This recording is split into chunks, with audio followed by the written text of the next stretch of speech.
Hello everyone, मेरा नाम है आदर्श तिवारी और आज मैं हूं अरविंद कुमार सोनी जी के साथ में, जो कि मध्य प्रदेश हाई कोर्ट भर्ती परीक्षा के टॉपर भी रहे हैं। इन्होंने स्टेनो में न केवल एक स्टेनो का पद प्राप्त किया है, बल्कि 100 में से 100 नंबर भी प्राप्त किए हैं और मध्य प्रदेश हाई कोर्ट भर्ती परीक्षा में स्टेनो में मध्य प्रदेश में रैंक 1 भी प्राप्त किया है।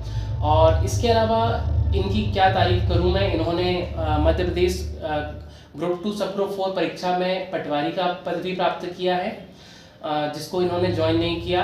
इसके अलावा एसएससी स्टेनो परीक्षा में इन्होंने इनकम टैक्स डिपार्टमेंट में स्टेनो का पोस्ट प्राप्त किया और वर्तमान में कुछ दिन पहले जिसका रिजल्ट आया ग्रुप 4 का, उसमें भी इन्होंने कलेक्ट्रेट में स्टेनो ग्रेड 2 का पद प्राप्त किया है। तो आज हम इनसे बात करने वाले हैं इनकी तैयारियों के बारे में, इनकी जो पुरानी कैसी ज़िंदगी रही है, कैसे इन्होंने अपने आप को इस काबिल बनाया है कि 4 परीक्षाएं इन्होंने पास की और न केवल पास की बल्कि इनका चयन भी हुआ। तो आइए इनसे बात करते हैं। हेलो अरविंद, कैसे हैं आप? मैं अच्छा हूँ, आप कैसे हैं? मैं भी बहुत अच्छा हूँ। तो वर्तमान में आप कहाँ पर कार्यरत हैं? मैं income tax office Karnataka and Goa zone में कार्यरत हूँ, स्टेनोग्राफर के पद पर। ओके जी। तो मैंने सुना है कि आपने मध्य प्रदेश हाई कोर्ट में डिस्ट्रिक्ट कोर्ट में भी काम किया कुछ दिनों तक। जी, मैंने 3 महीने डिस्ट्रिक्ट कोर्ट में काम किया है स्टेनोग्राफर के पद पर ही। उसके बाद आपने उसको छोड़ दिया फिर? जी, फिर मैंने उसके बाद इनकम टैक्स ऑफिस ज्वाइन किया है कर्नाटक एंड गोवा जोन में स्टेनोग्राफर के पद पर ही। और अभी आप कहीं और ज्वाइन करने वाले हैं? नहीं, अभी फ़िलहाल मैं कहीं और ज्वाइन करने वाला नहीं हूँ। ओके, तो आपने 4 परीक्षाएं आपने उत्तीर्ण की हैं, तो ये बहुत ही ऑब्वियस है कि आपके पास में इस बारे में बहुत कुछ नॉलेज होगा कि आपने कैसे कैसे इन परीक्षाओं को पास किया है और कैसे हर परीक्षा आपने पास की है। तो मेरे पास आपके लिए कुछ सवाल हैं जिनके उत्तर मैं आपसे चाहूँगा। तो अरविंद, मेरा आपसे पहला प्रश्न ये है कि आपने स्टेनो की तैयारी कैसे की? स्टेनो की तैयारी मैंने अपने ग्रेजुएशन के दौरान की। ग्रेजुएशन के दौरान ही मुझे स्टेनो के बारे में पता चला। उसके बाद मैंने एक प्राइवेट कोचिंग ज्वाइन की, वहाँ पे मैंने स्टेनो सीखी। उन्होंने मुझे बेसिक्स सिखाया, फिर डिक्टेशंस सिखाया, फिर मैंने कुछ खुद से प्रैक्टिस की। इस तरह मैंने स्टेनो सीखा। ओके, और दूसरा सवाल मैं आपसे ये करना चाहूँगा कि स्टेनो के बारे में कई बार लोगों को लगता है कि स्टेनो एक बहुत टाइम टेकिंग प्रोसेस है, स्टेनो सीखना कठिन है और स्टेनो सीखना बोरिंग है। इस बारे में आप क्या कहना चाहेंगे? देखिए, मैं ये तो नहीं कहूँगा कि स्टेनो बोरिंग है। हाँ, टाइम टेकिंग है, क्योंकि किसी भी स्किल को जब आप सीखते हैं तो टाइम तो लगता है सीखने में। तो बोरिंग तो नहीं है ये। हाँ, टाइम टेकिंग है ये, क्योंकि एक स्किल है और जब आप स्टेनो करते हैं तो आपका सबकॉन्शियस माइंड इस पे काम करने लगता है। कहने का मतलब है कि आपको सोचने की ज़रूरत नहीं पड़ती, आपके हाथ चलते हैं। जिस प्रकार टाइपिंग होती है, हम सुन के डायरेक्ट टाइप कर लेते हैं, ऐसे ही स्टेनो है कि आप सुन रहे हैं, आपके हाथ चल रहे हैं, आप लिख रहे हैं, सबकॉन्शियस माइंड को आप ट्रेंड कर रहे हैं।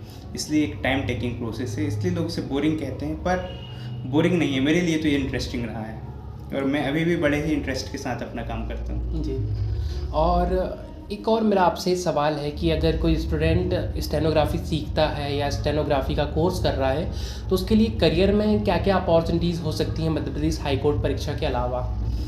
एक स्टेनो सीखने वाले स्टूडेंट के लिए बहुत सारी अपॉर्चुनिटीज़ हैं। सेंट्रल गवर्नमेंट में भी बहुत सारी अपॉर्चुनिटीज़ हैं, स्टेट गवर्नमेंट में भी हैं, न केवल मध्य प्रदेश में, और भी अन्य राज्य जहाँ पे समय समय पर स्टेनोग्राफर की भर्ती होती रही है। मैंने खुद स्टेट गवर्नमेंट में व्यापम की परीक्षा दी, जहाँ पे मेरा चयन हुआ। फिर हाई कोर्ट की परीक्षा दी, मध्य प्रदेश हाई कोर्ट की, वहाँ पे भी चयन हुआ। इसके अलावा मेरे कुछ और साथी रहे हैं जिन्होंने राजस्थान हाई कोर्ट और यूपी में भी परीक्षाएं दी हैं स्टेनोग्राफर के लिए। ओके, तो इन परीक्षाओं के अलावा मैं मुख्य रूप से आपसे बात करना चाहूँगा मध्य प्रदेश हाई कोर्ट परीक्षा के बारे में। तो आप इस परीक्षा के बारे में थोड़ा बताएं कि कितना चरणों में होता है, कैसे कैसे एग्ज़ाम होता है?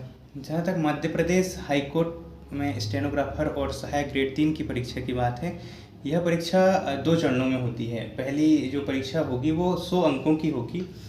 इस परीक्षा से मेरिट नहीं बनेगी, ये केवल एक क्वालिफाइंग स्टेज है जो कि 100 अंकों का होगा। 6 सब्जेक्ट इस पे पूछे जाएंगे, maths, reasoning, English, GK, computer और हिंदी। दूसरा इसका जो चरण है वो स्किल टेस्ट होगा स्टेनो का, और यहीं से मेरिट बनेगी जो कि 100 अंकों की होगी।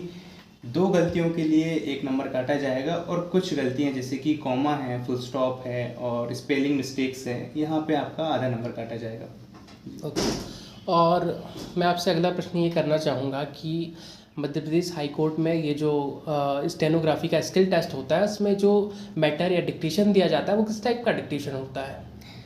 हाई कोर्ट के जो डिक्टेशंस हैं वो कुछ अलग होते हैं बाकी डिपार्टमेंट्स की जो परीक्षाएं हैं, स्किल टेस्ट हैं उससे।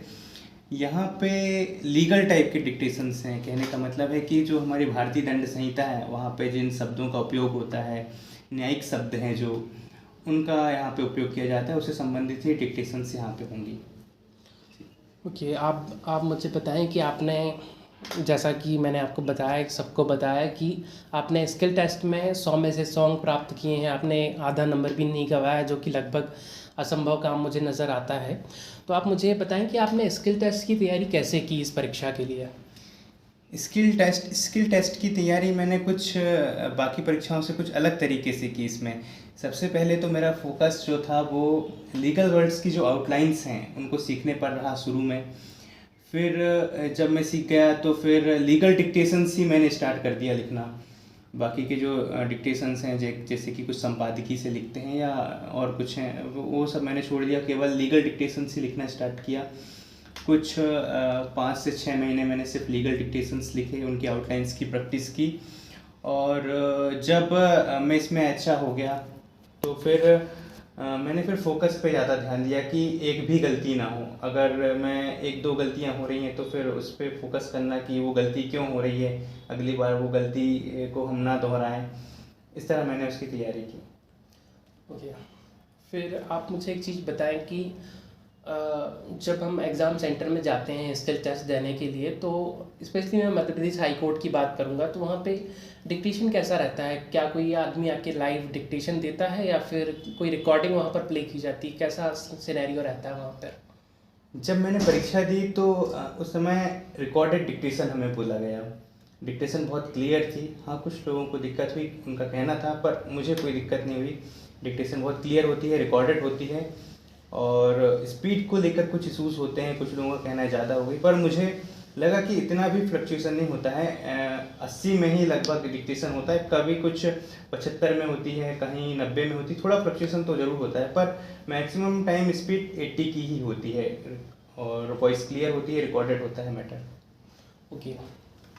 अब मैं आपसे एक आखिरी सवाल पूछना चाहूँगा कि इतने सारे लोग स्टेनो की तैयारी करते हैं, हम देखते हैं कि बहुत सारे लोगों ने स्टेनो सीखा है, बहुत सारे लोग कहते हैं कि हमने स्टेनो सीखा था, हमने छोड़ दिया। तो क्या कारण है लोगों की असफलता के? क्यों लोग इसमें सफल नहीं हो पा रहे हैं? जबकि मैं देखता हूँ कि बाकी एग्ज़ाम से अगर इसको कंपेयर किया जाए तो स्टेनो में थोड़ा कम कंपटीशन, इसके बावजूद भी स्टेनो में लोग पास क्यों नहीं हो पा रहे हैं? आप क्या कहना चाहेंगे इस बारे में? हाँ, मैं इस बात से ज़रूर सहमत हूँ कि अन्य प्रतियोगी परीक्षाएं जो हो रही हैं और स्टेनोग्राफी के लिए जो परीक्षाएं हो रही हैं, हाँ, यहाँ पर तुलनात्मक रूप से देखें तो कंपटीशन कम है स्टेनोग्राफी की जो परीक्षाएं हो रही हैं। और जहाँ तक असफल विद्यार्थियों का सवाल है, उसके लिए मेरा मानना है, खुद का मानना है कि कहीं ना कहीं पेशेंस की कमी है लोगों में, कि कुछ दिन हम करते हैं, उसके बाद लगता है कि बहुत टाइम हो गया है, हमें कहीं किसी दूसरी फील्ड में जाना चाहिए। तो पेशेंस एक सवाल है कि पेशेंस के साथ वो तैयारी नहीं कर पा रहे हैं, बीच में तैयारी छोड़ दे रहे हैं, तो वो एक कारण हो सकता है। और एक दूसरा कारण मुझे ये भी नज़र आता है कि ऐसे स्टूडेंट्स हैं जो तैयारी उनकी कंटिन्यू है, लेकिन प्री की तैयारी उनकी अच्छी है, और उन्हें ये लगता है कि प्री निकलने के बाद हम कुछ महीनों में, 2 महीने 3 महीने जब हमें मिलेंगे तो हम उस समय स्टेनोग्राफी की तैयारी कर लेंगे।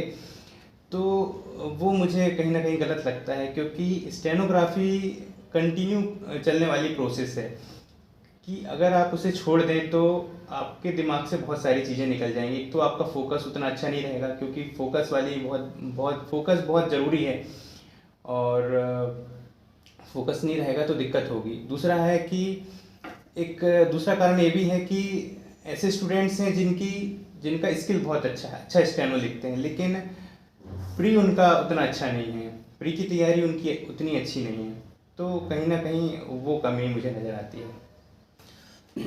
बहुत बहुत धन्यवाद आपका, आपने इतनी सारी जानकारी हमारे व्यूअर्स के साथ में शेयर की, और आगे भी अगर किसी भी प्रकार की कुछ जानकारी होगी तो मैं आपसे लेकर अपने व्यूअर्स को देने का प्रयास करूँगा। बहुत बहुत धन्यवाद आपका। धन्यवाद।